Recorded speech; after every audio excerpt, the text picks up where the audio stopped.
vamos a ver. Hasta el momento hemos resuelto dos problemas con la ecuación de Schrödinger, la partícula libre y la partícula dentro de una caja.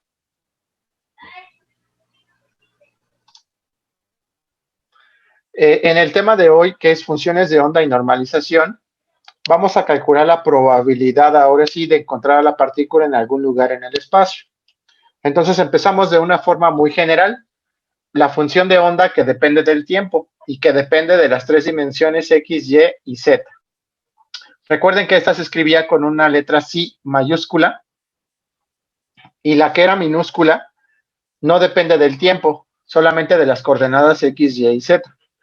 Entonces, esta función que estamos viendo aquí es la función de distribución de probabilidad. ¿Cómo se acomoda la probabilidad en el espacio? Si nosotros hacemos referencia al dibujo que está aquí abajo, pues vean, esto es una curva de probabilidad. Entonces, no me está dando el valor de la probabilidad, sino me dice en qué zonas va a haber mayor probabilidad. Por ejemplo, yo puedo decir que en esta zona que vamos a definir como A y esta zona que vamos a definir como B, hay mayor probabilidad de encontrar a la partícula en A que en B. ¿Por qué? Porque pues tiene un pico más alto. Pero aún así, solamente me dice dónde hay mayor probabilidad, pero no me dice cuál es el valor de esa probabilidad. Entonces, la probabilidad ahora sí la podemos encontrar si utilizamos esta función de probabilidad. Esta es la función de onda. La elevamos al cuadrado. Ajá. Elevarla al cuadrado nos da la función de distribución. Sí.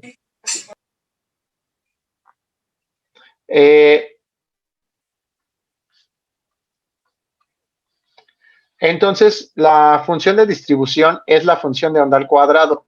Su mismo nombre lo indica. ¿Cómo es que se está distribuyendo toda la distribución a lo largo de toda la probabilidad a lo largo del espacio?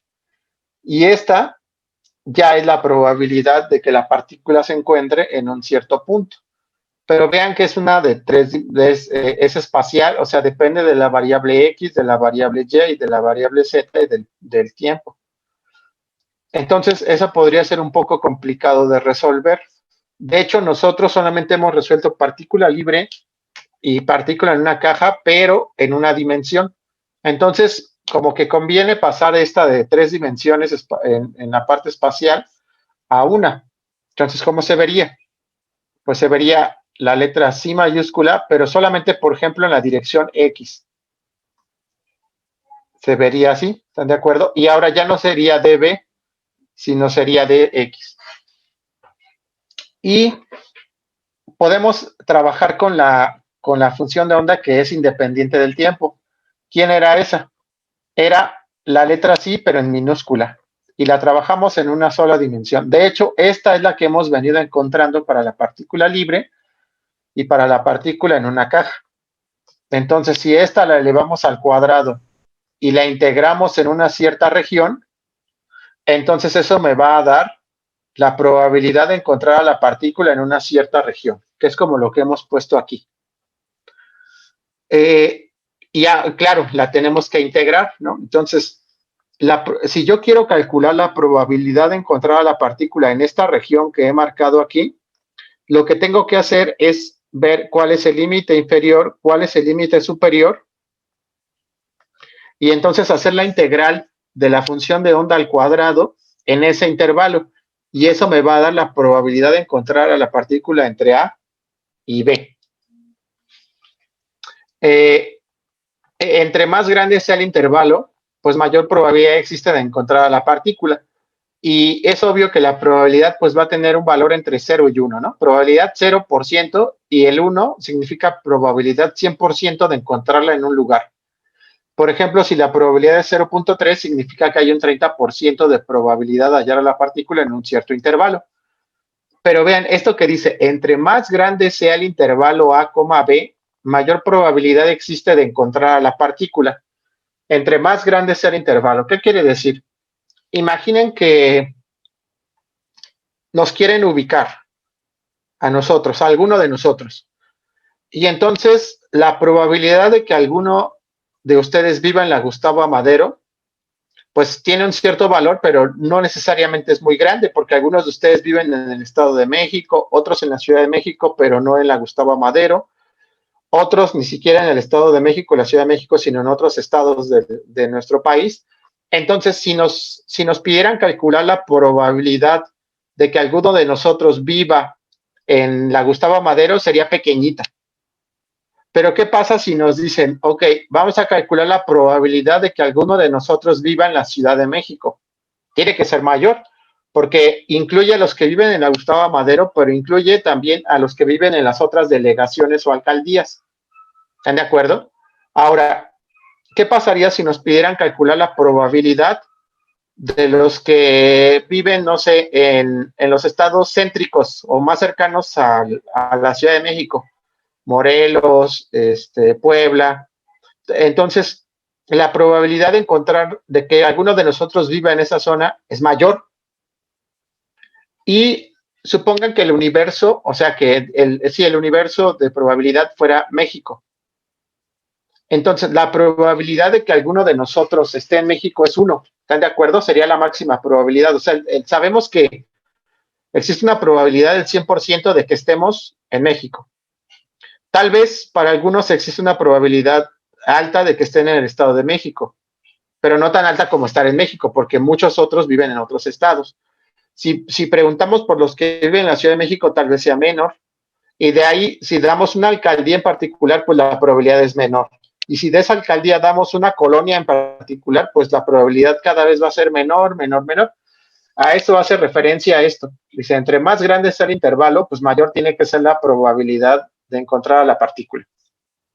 Ahora, en este ejemplo que hemos dicho de que existe una probabilidad del 100% de encontrarnos en México, pues lo podríamos escribir de esta manera. Dice, cualquier partícula debe estar en el espacio. ¿Dónde? ¿Quién sabe? Pero debe estar dentro del espacio. ¿Cómo podemos representar el espacio? Pues si nosotros estamos trabajando de manera unidimensional, aquí estaría el 0. Aquí estaría el 1, el -1. Todo esto está en metros, por ejemplo, ¿no? Y hacia acá está en metros también, en la recta numérica.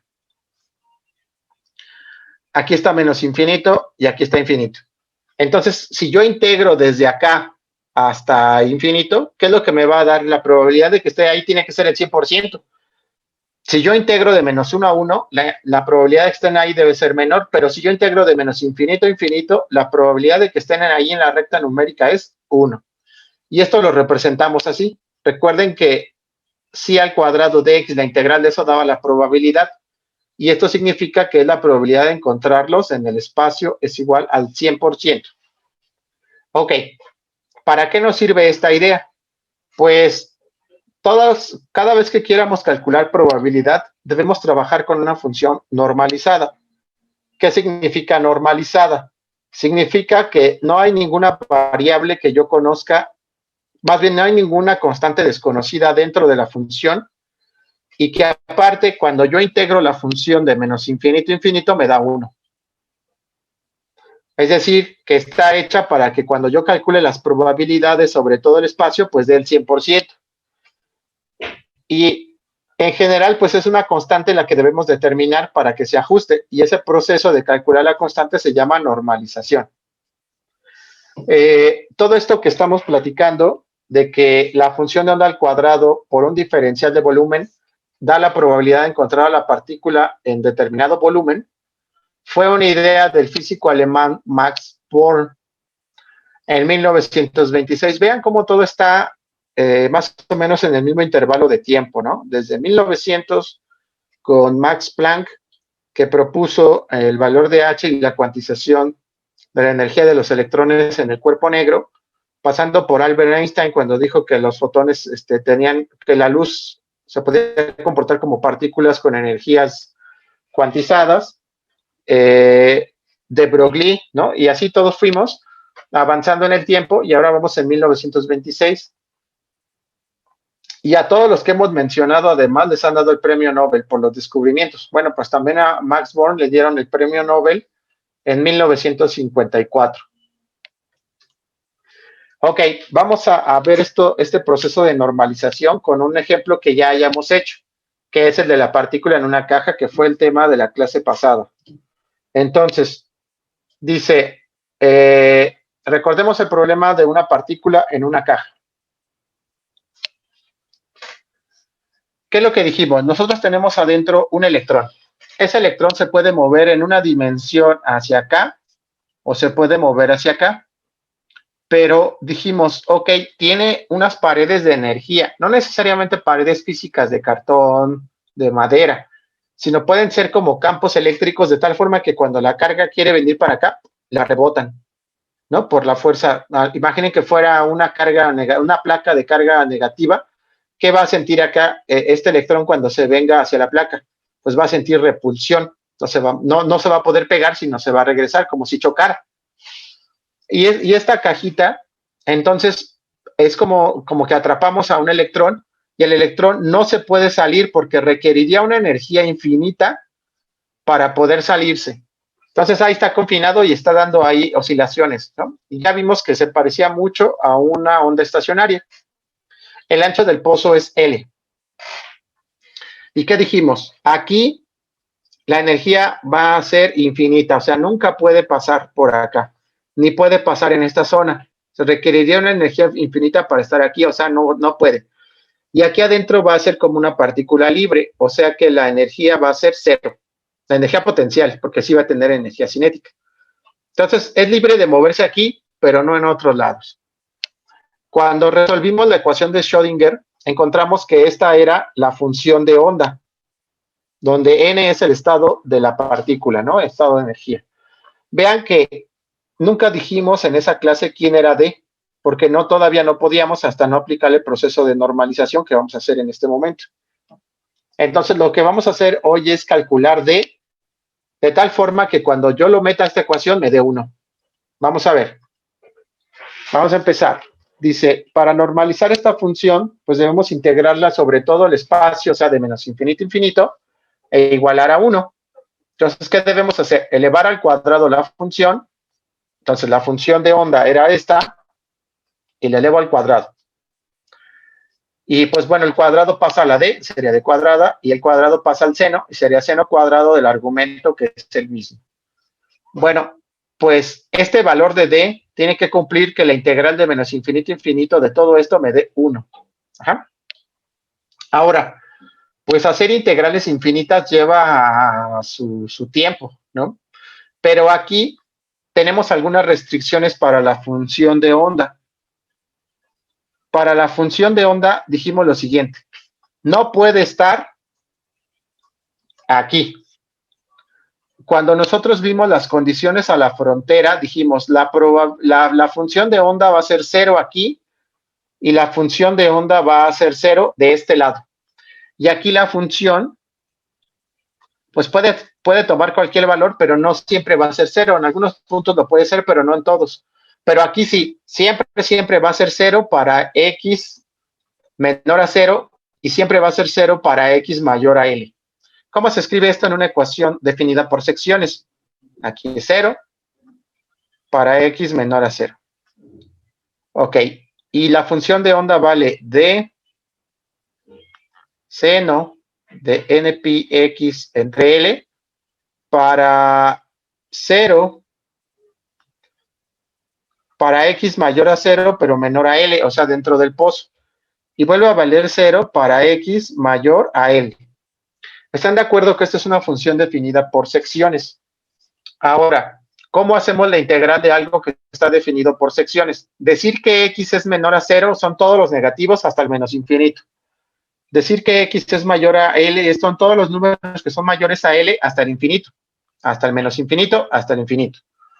Entonces, podemos dividir la integral de menos infinito a infinito de la función de onda al cuadrado en 3 integrales, desde menos infinito a 0,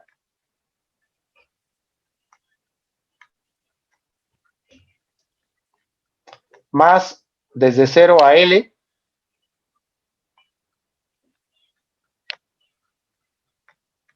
más desde L a infinito. ¿Por qué elijo estos intervalos? Porque en cada uno de estos intervalos la función tiene un diferente valor. Entonces, su integral pues se tiene que hacer también seccionada, ¿no? Pero, ¿cuánto vale la función entre menos infinito a cero? Vale cero. Entonces, si nosotros sustituimos, esto nos daría la integral de infinito, de menos infinito a cero, de 0 diferencial de x, más la integral de 0 a L, pero dentro, entre 0 y L sí tiene un valor diferente, que es este que pusimos aquí, ¿no? Ya elevado al cuadrado.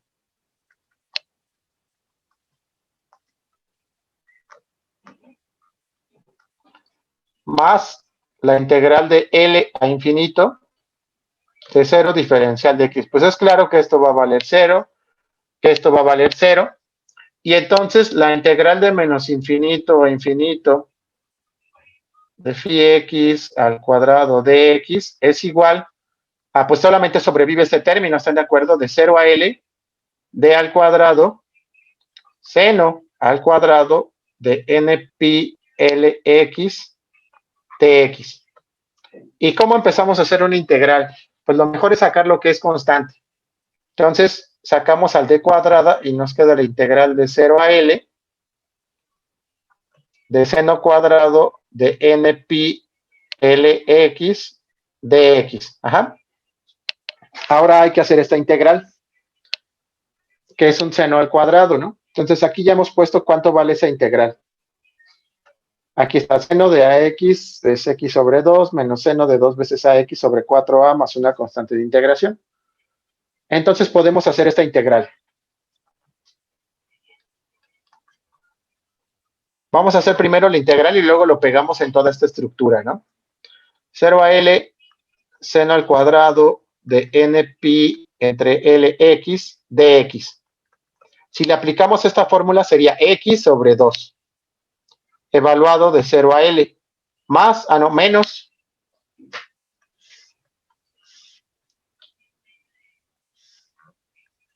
el seno de 2 veces a, que es el argumento del seno, que sería esto.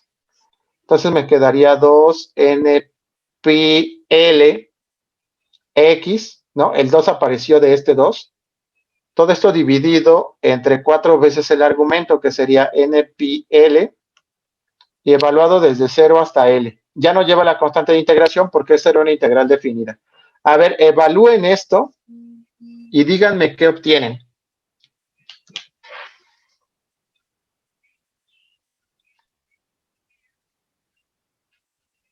Adelante, vayan haciendo.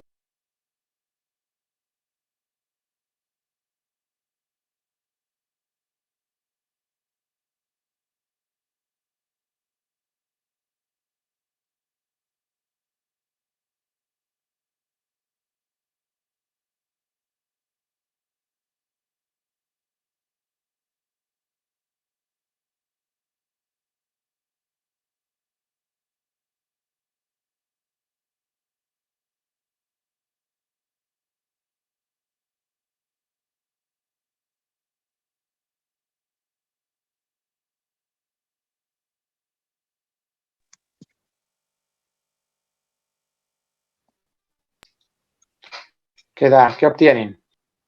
Quedaría L sobre 2 menos seno de 2n pi sobre 4 por n pi sobre L.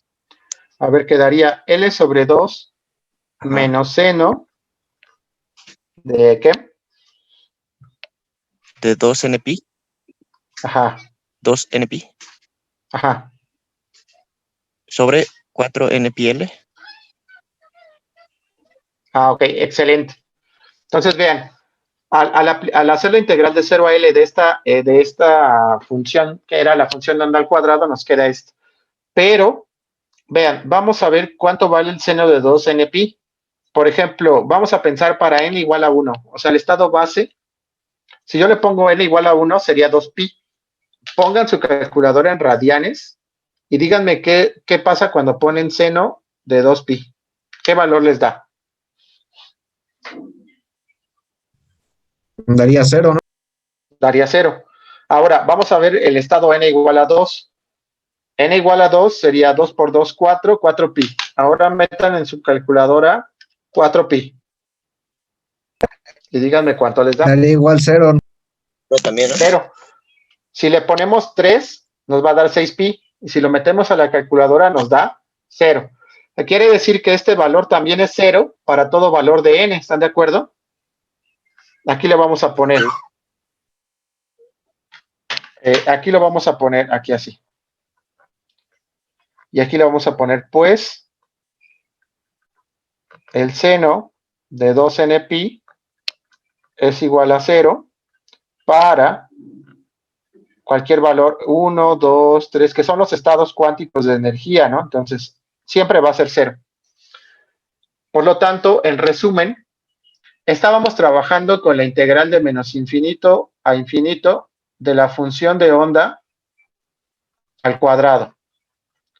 Y solo nos quedó la parte de 0 a L, porque los otros dos se hicieron 0, de D cuadrada, seno al cuadrado de N pi Lx, dx.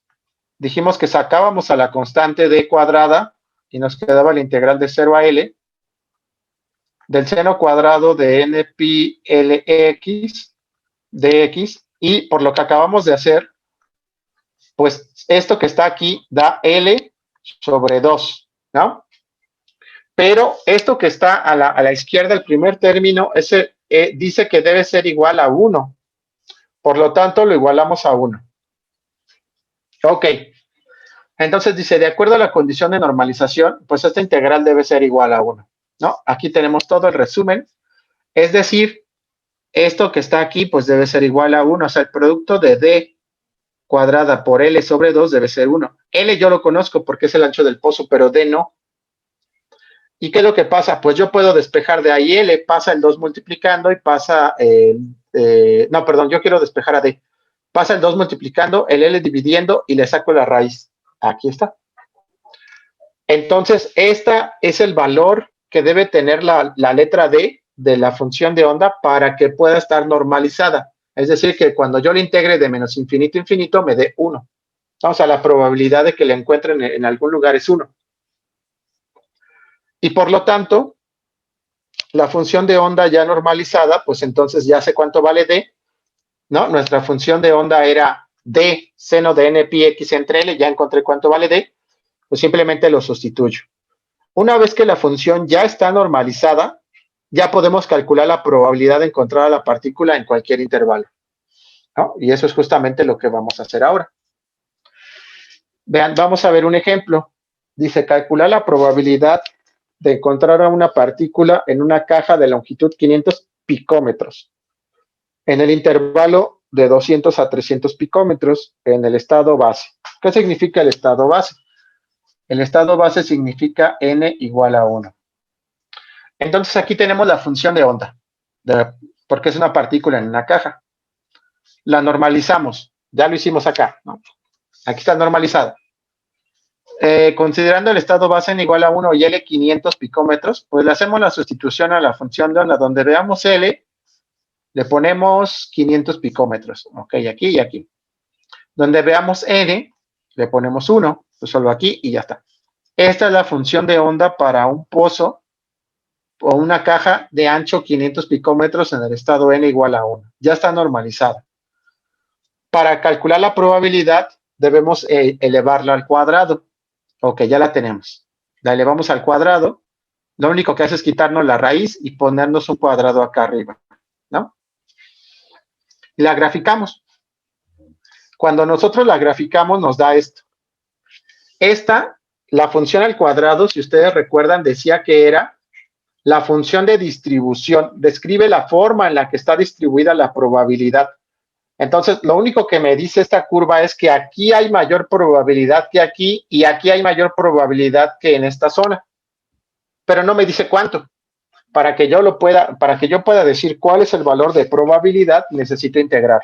Vamos a hacerlo porque nos pide que lo hagamos de 200 a 300 picómetros. ¿Cómo se calcula esa probabilidad? Pues simplemente vamos a integrar desde 200 hasta 300 picómetros la función de onda al cuadrado, ¿no? Era 2 entre 500, acá está. Seno cuadrado, aquí está. Pi x entre 500, aquí está, diferencial de x. Ahora, hay varias opciones para hacer esta integral. La podemos hacer a mano. Ya sabemos cuánto vale la integral y podemos ocupar esta e ir sustituyendo. Pero a veces se vuelve algo tedioso. Entonces, yo lo que recomiendo es que la hagamos en la calculadora. ¿Cómo la hacemos en la calculadora? Bueno, aquí está una fotografía de mi calculadora. Vean, lo único que tengo que hacer es seleccionar mi tecla de integral y escribir esto. Vean, 200, 300. Va a ser el límite inferior de 200 a 300. Dice, como todas las cantidades ya están en picómetros, al evaluar la integral no debemos poner los límites como 10 a la menos 12 y 10 a la menos 12. No hay que hacerlo porque ya todo está en picómetros. Entonces basta con escribir el 200 y el 300, ¿no? Porque las cantidades integral ya están en picómetros. O sea, como ya todo está en las mismas unidades, ya no hay que escribir 10 a la menos 12, solamente los números. Entonces nuestra integral sería de 200 a 300. Es como si le quitáramos esta parte. De 2 entre 500. De 2 entre 500. Del seno al cuadrado. En la calculadora, ¿cómo ponemos el seno al cuadrado? Pues todo entre un paréntesis y el cuadrado, ¿están de acuerdo? De pi x entre 500 picómetros. Y dijimos que es como si le quitáramos. Todo debe estar en las mismas unidades. Si me dicen algo en nanómetros, si aquí está en picómetros, hay que llevarlo todo a las mismas unidades. Ok, ya está. Así es. Y otra cosa importante es que esta pi significa pi radianes. Por lo tanto, la calculadora debe estar en radianes. A ver, todos por favor metan en su calculadora esta expresión. Les tiene que dar 0.387. Los que no tengan la opción en su calculadora, yo les recomiendo usar buscar esto en internet, y es un programa que les permite también hacer integrales, derivar, hacer muchas cosas, y ahí la van a poder hacer también. Entonces, esto es en la computadora.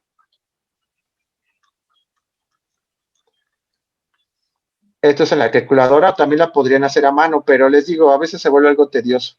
Yo les recomiendo hacerla en su calculadora. Vayan haciéndola y verifiquen que en efecto les da 0.387. Vamos a dar unos minutos para que todos prueben que sí obtienen eso en su calculadora o en la computadora. Sí. ¿Cómo pone X? Alfa. Seleccionas alfa y fíjate que tiene un color como rosado, o no sé si es rojo. Y la X está aquí, mira. Ah, sí, es que ¿Ya viste? marca diferente en mi calculadora. Entonces presionas alfa X. Bueno, algo así similar tiene que. Por eso vamos a dar estos minutos para que todos lo sepan hacer. Si no lo pueden hacer en su calculadora, vayan a Symbolab y busquen cómo hacerlo. Lo hace rápido también Symbolab. Sí, da 0.38, nada más que se tarda un poco más en hacer la calculadora. Se tarda, sí da. se tarda porque es una integral no tan obvia, ¿no? Sí. Se va a tardar, no se preocupe. Va. Sí. Pues aquí me espero unos minutos para que les vaya dando eso.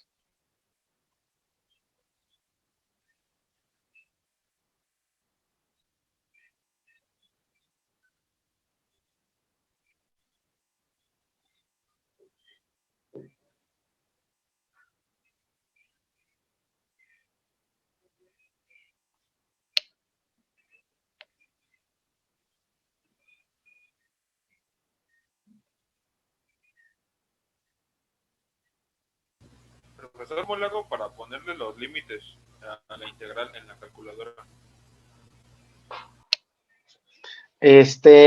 Ya que tiene la expresión, aquí te va a aparecer así.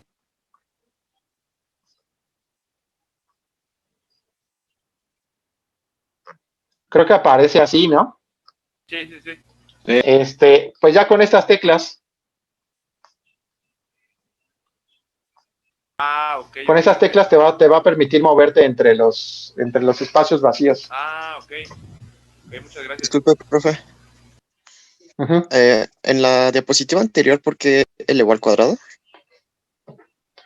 Porque la función de onda no representa nada. La función de onda al cuadrado representa la distribución de probabilidad, Ah, es verdad. o sea que hay que elevar al cuadrado. Y la probabilidad es la integral de esa función de onda al cuadrado Ok, en algún intervalo. vale, Ujú. gracias. Entonces, ¿qué obtenemos? La probabilidad de AB para esto, ¿cuánto les da? Profe, ¿puede regresar la imagen de la calculadora, por favor? 0.387, ¿no? Sí, Sí, da eso, profe. Sí, sí, da, profe.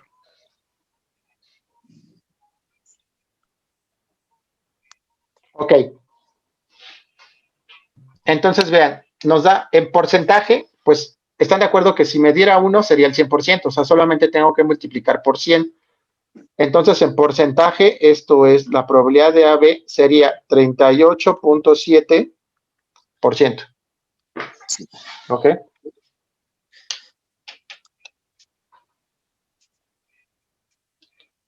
Ok.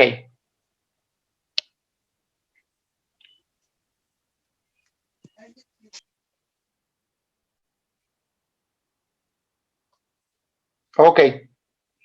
Entonces, vean.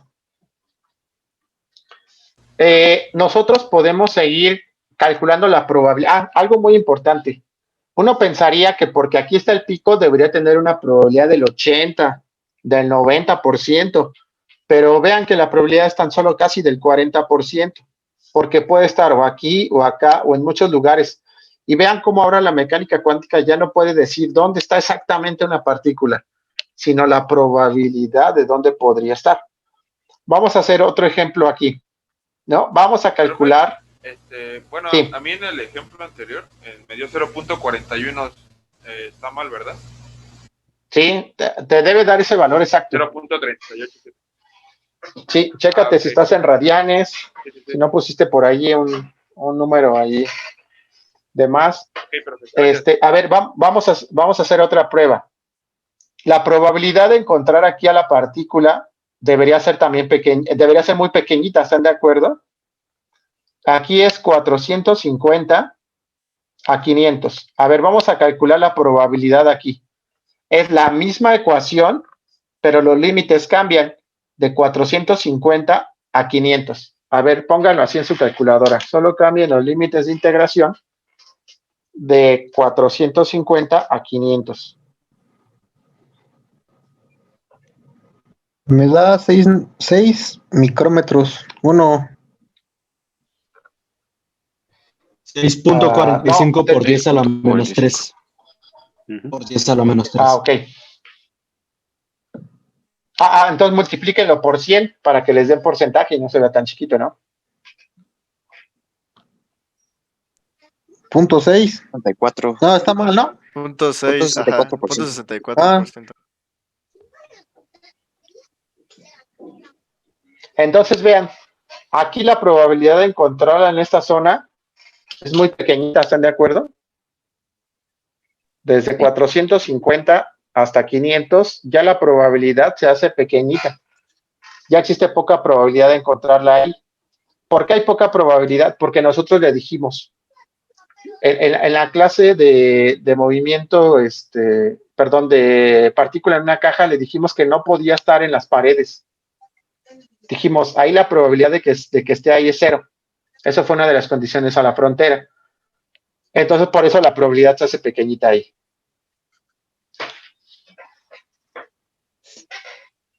Ok. Y con esto, pues vean, si yo calculo la probabilidad de encontrar a la partícula entre 0 y 100 picómetros, pues simplemente cambio los límites de integración, ya lo ven. Y cuando lo meto en la calculadora, aquí me da que es 4.86%. Y puedo hacerlo así para diferentes intervalos, como está en la figura de la derecha. Entonces, vean,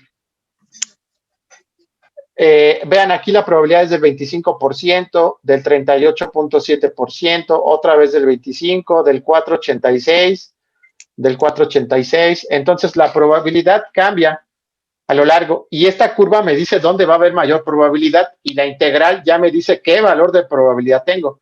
Pero esta probabilidad depende del intervalo. Si yo elijo un intervalo más pequeño, va a cambiar la probabilidad. Ajá. Bueno, vamos a parar aquí la primera parte de la clase y nos volvemos a conectar, por favor, a las 8 de la noche. Sí, profe. Para continuar con nuestra clase. Bueno, entonces nos vemos a las 8 de nuevo. Sale, profe. Gracias, profe. Profe, ahorita nos vemos. Profe, Sí. disculpe, bueno, ya no me comentó nada si había activado la actividad, ya ve que le había mandado un mensaje. Escríbeme de nuevo, sí. ¿Sí? Bueno. Sí. Bueno, entonces ahorita que acabe la clase le escribo. Sí. Ok, vamos a continuar con la clase.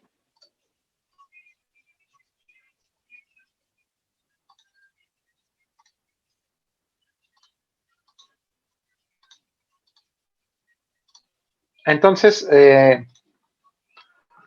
cuando tú ya tienes normalizada la ecuación, cuando ya la tenemos normalizada, ya podemos calcular la probabilidad. Antes no se puede, por eso no habíamos calculado la probabilidad de encontrar la partícula en algún lugar. Pero una vez que ya la normalizaste, ahora sí ya podemos sustituir en cualquier intervalo que nosotros quieramos. Entre más grande sea el intervalo, pues mayor probabilidad va a tener, ¿están de acuerdo? Por ejemplo, aquí en la parte central dice que tengo una probabilidad de 38.7% de encontrarla, pero si ustedes recuerdan era entre 200 y 300 picómetros, ¿no? Pero ¿qué pasaría si yo quisiera calcular la probabilidad de encontrarla aquí? Entre 250 y 300 picómetros. Por favor, metan en su calculadora la misma expresión, pero en lugar de hacerlo en los límites que ya habíamos visto, háganlo de 250 a 300.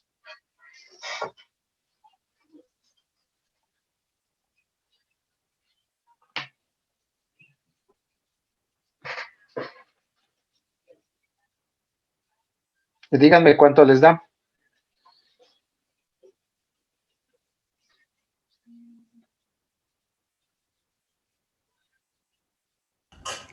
De 0.19. Exactamente. No, que si lo ponemos en porcentaje, va a ser 19%. Entonces vean cómo, si yo también voy haciendo más angosto el intervalo, pues la probabilidad también se hace más pequeña, ¿no? Y entre más grande haga el intervalo, pues más grande se va a hacer la probabilidad. Por ejemplo, si yo calculo la probabilidad de encontrar a la partícula de aquí hasta acá, ¿están de acuerdo que debe dar 1? Porque tiene que estar por ahí. ¿En dónde? ¿Quién sabe? Pero tiene que estar ahí. Entonces, si yo meto en la calculadora de 0 a 500, véanlo, metan en su calculadora, pongan 0 y 500 como límites de integración, les tiene que dar 1. Sí, da 1. Así es. Eso significa que esta función está normalizada, ¿no? O sea, nunca se va a pasar del 100%. Ok. Vamos a hacer un último ejemplo. Vean, vamos a seguir trabajando con la función de onda, pero ahora dice, calcule la probabilidad de encontrar a la partícula en el intervalo de 200 a 300. Pero, vean, es el mismo problema. Es una caja de ancho de 500 picómetros. De esta también es de 500 picómetros. Vamos a calcular la probabilidad de encontrar la partícula entre 200 a 300 picómetros. Pero ahora vamos a estar en el estado n igual a 2. O sea que en lugar de poner n, vamos a poner 2, ¿no? Y si nosotros recordamos las notas del curso, la función se hacía como como si tuviera dos máximos, dos antinodos, ¿no? Y tiene 3 nodos. Y fíjense ahora cuando calculemos la probabilidad, en el anterior, entre 200 y 300 tenía una alta probabilidad, pero ahora va a tener una probabilidad pequeñita. ¿Cuál va a ser? No lo sabemos, necesitamos integrarla. Entonces, primero necesitamos escribir nuestra función de onda. 2 entre 500, ¿no? seno de, en lugar de poner n, voy a poner 2. Esta es mi función de onda. ¿Qué es lo que necesito ahora? Elevarla al cuadrado e integrarla en el intervalo de 200 a 300. Entonces, la función de onda al cuadrado va a ser 2 sobre 500 por el seno cuadrado de 2πx entre 500. Y la probabilidad de encontrar a la partícula entre 200 y 300, pues va a ser 200 hasta 300 de 2 sobre 500 seno cuadrado de 2pi 500 x de x. A ver, metan eso a su calculadora y díganme qué probabilidad. Tiene que ser una probabilidad pequeña, ¿no? 0.04. ¿Ya es en por ciento o en qué está? El por ciento es 4.86.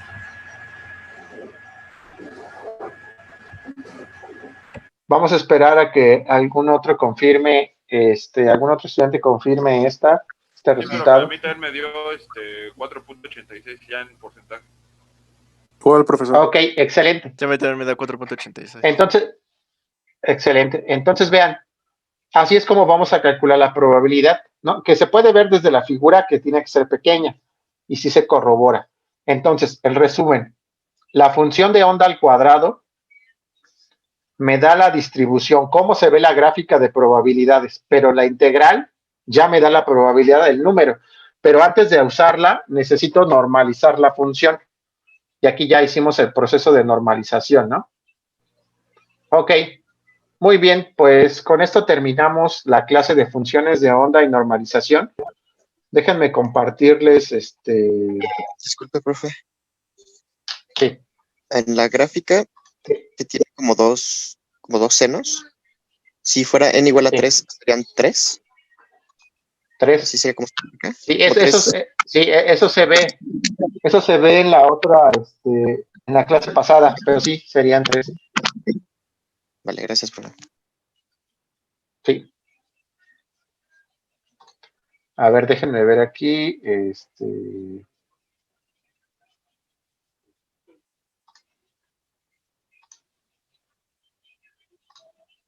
Un momento.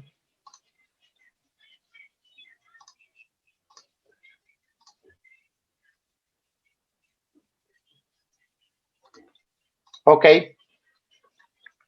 Entonces, ya se encuentra disponible. Vean, ya está disponible la parte de probabilidad y normalización. Ya aquí está la teoría, que es lo que ya hemos visto el día de hoy. Está la lista de ejercicios de probabilidad y normalización.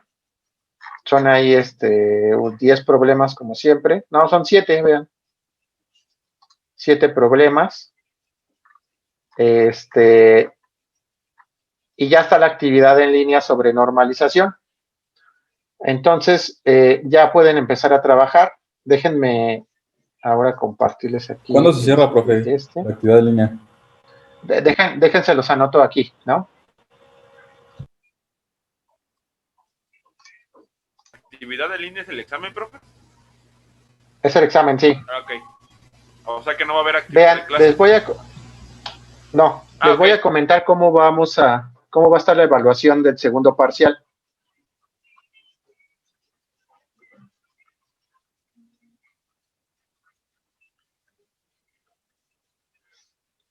Entonces, hemos hecho 2 actividades de clase.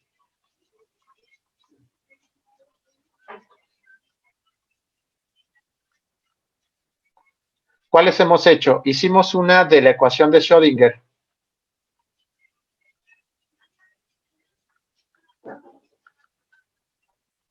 Y hicimos una de partícula en una caja. ¿Están de acuerdo? Sí. Entonces, recuerden que nuestra evaluación es 90 exámenes, 10% actividades de clase. Quiere decir que esta va a valer 5% y esta va a valer 5%. Ok, en exámenes. Está el de partícula libre.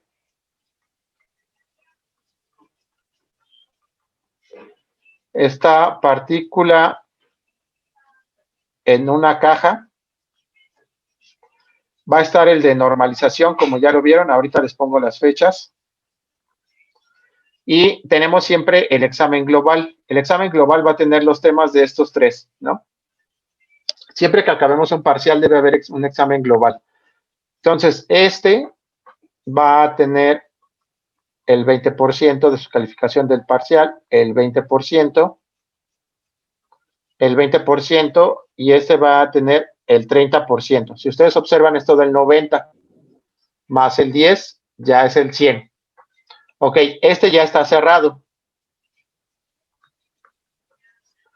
Este ya está cerrado.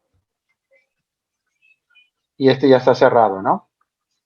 Este de la partícula en una caja se cierra el viernes 4 de diciembre, este viernes. Este de normalización abre el viernes 4 y se va a cerrar. Este es el de normalización, se cierra el miércoles 9. Yo tengo que subir sus calificaciones el viernes 11. Entonces yo voy a procesar toda la información el jueves. Por eso se tiene que cerrar el miércoles 9. Y el global va a abrir, el global, el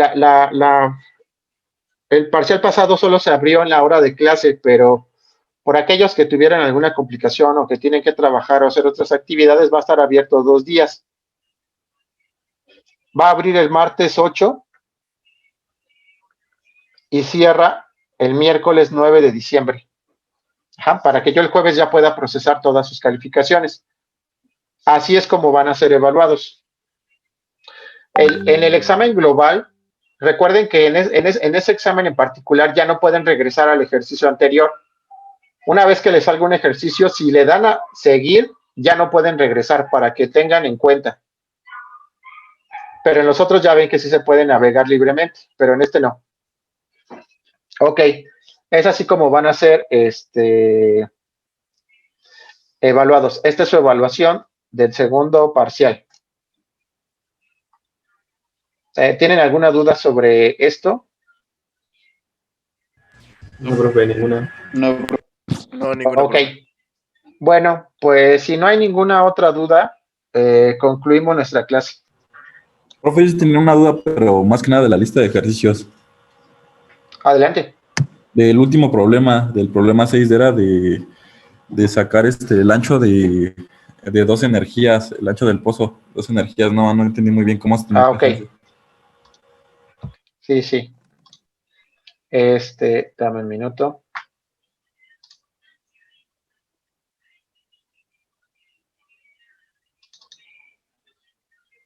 Sí, déjame abrir aquí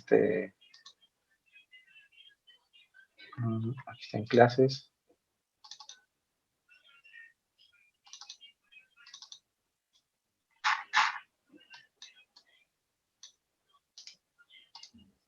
Ok, entonces déjenme compartirles.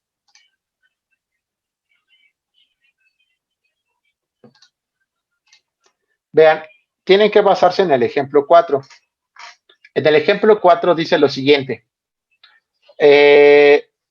Yo tengo un pozo que tiene un ancho de 500 picómetros y quiero hacer una transición del estado n igual a 2 al estado n igual a 1. Todo viene de esta parte. Si un electrón tiene una energía, vamos a suponer que es 7 electronvolts. Tenía una energía de 7 electronvolts.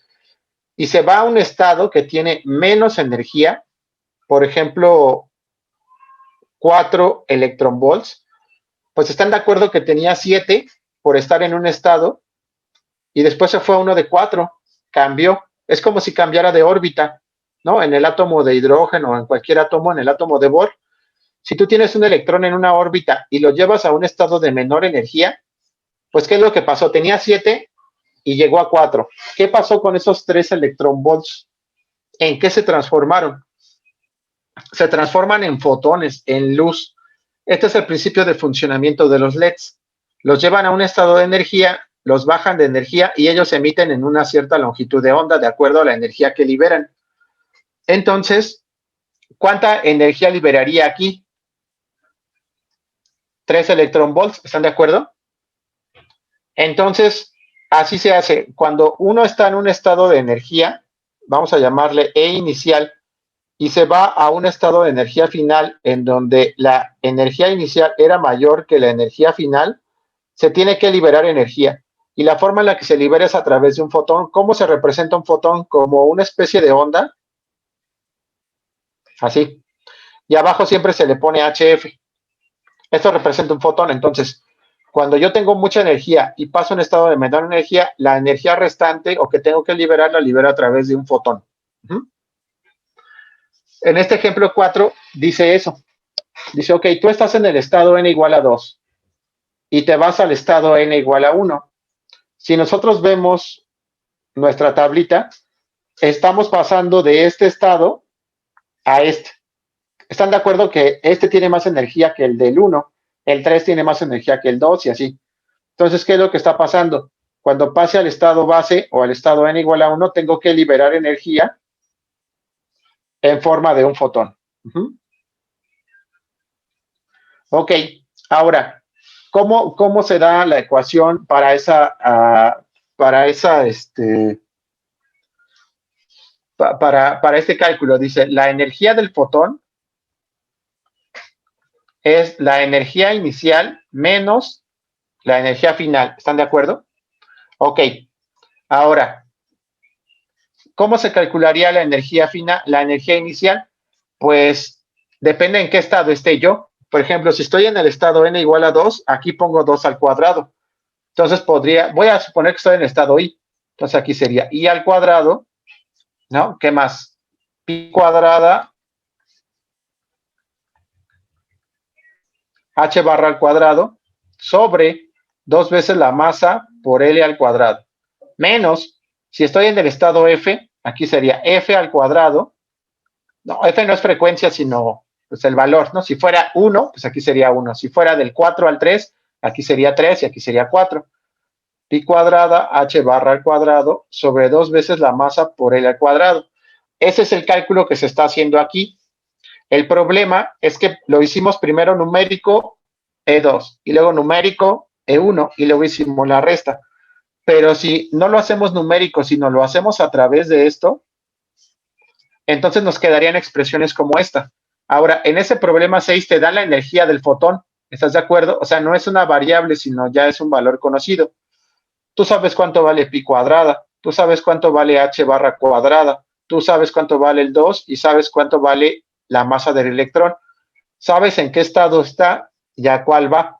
Por lo tanto, de esta relación, tú puedes despejar a L. ¿Estás de acuerdo? Eso es lo que tienes que hacer. Ok, profe. Muchas gracias. Espera un momento, lo voy a repetir porque esto no se grabó. Bueno, en el átomo de Bohr, nos dice que cuando nosotros pasamos de un estado de mayor energía a uno de menor energía, tenemos que liberar la energía a través